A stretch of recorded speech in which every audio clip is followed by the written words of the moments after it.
Operation सिंदूर मोहिमेतील भारतीय सशस्त्र दलाच्या अतुलनीय शौर्याचा गौरव आणि पंतप्रधान नरेंद्र मोदी यांचं कणखर नेतृत्वाचा सन्मान करण्यासाठी पनवेलमध्ये भव्य तिरंगा यात्रा काढण्यात आली।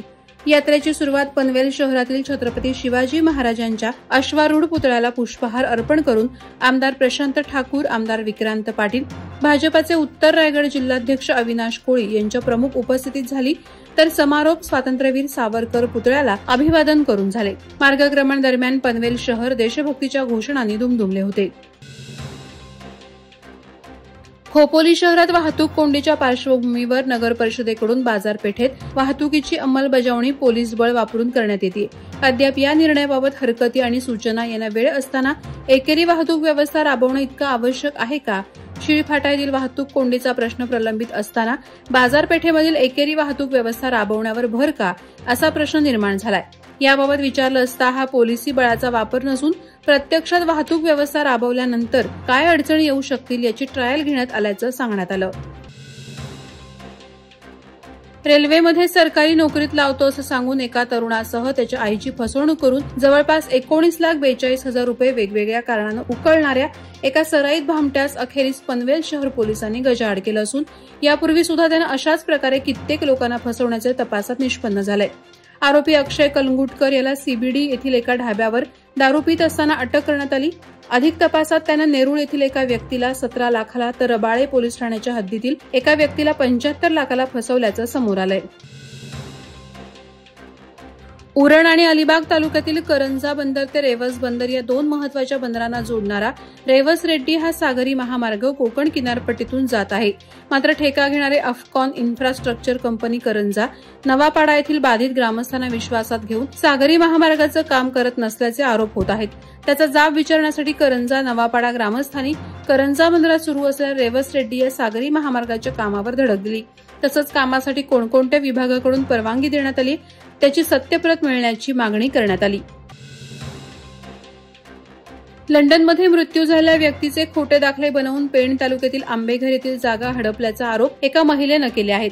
फसवणूक झाल्याचं कळताच पेण पोलीस ठाण्यात दीपक जयस्वाल राहणार चेंबूर, तोतया दत्तात्रय कणेकर राहणार मानपाडा, राहुल आत्माराम राहणार कल्याण, अनिल तुकाराम राहणार डोंबिवली या 4 आरोपींविरोधात गुन्हा दाखल केलाय। भारती साठे यांचे आजोबा दत्तात्रय कणेकर हयात नसताना दीपक जयस्वाल यांना आजोबांचं रेशन कार्ड, मतदान कार्ड बनावटी तयार करून आंबेघर येथील मिळकत हडप करण्याच्या उद्देशानं खरेदी खत नोंदवून फसवणूक केल्याचे आरोप आहेत। माणगाव म्हसळा दिघी या राष्ट्रीय महामार्गावर घोणसे घाटातील अपघात प्रवण रस्त्यावर 16 चाकी अवजड ट्रकला अपघात झालाय।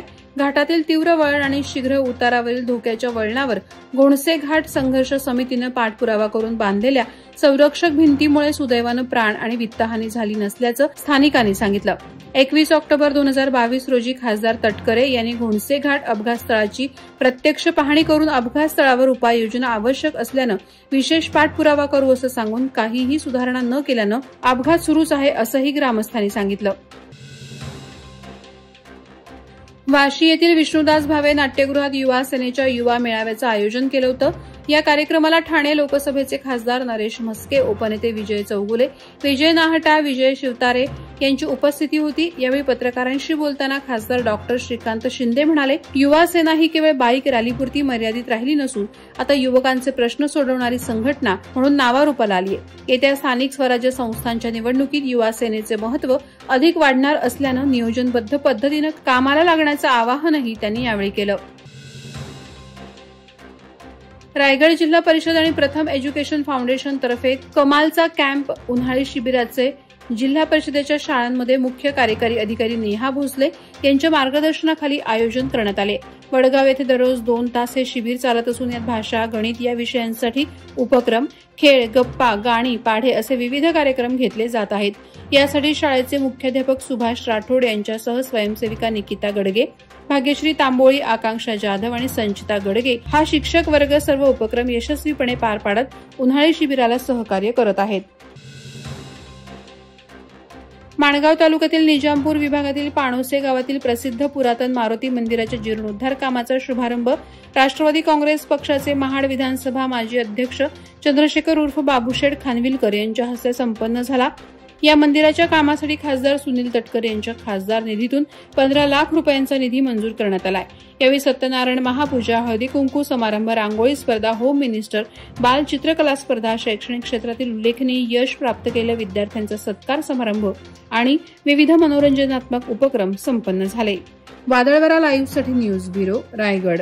नवी मुंबई व रायगड जिल्ह्यातील ताज्या बातम्या आणि घडामोडींसाठी सबस्क्राईब करा वादळवारा लाईव्ह चॅनल आणि दाबा बेल आयकॉन।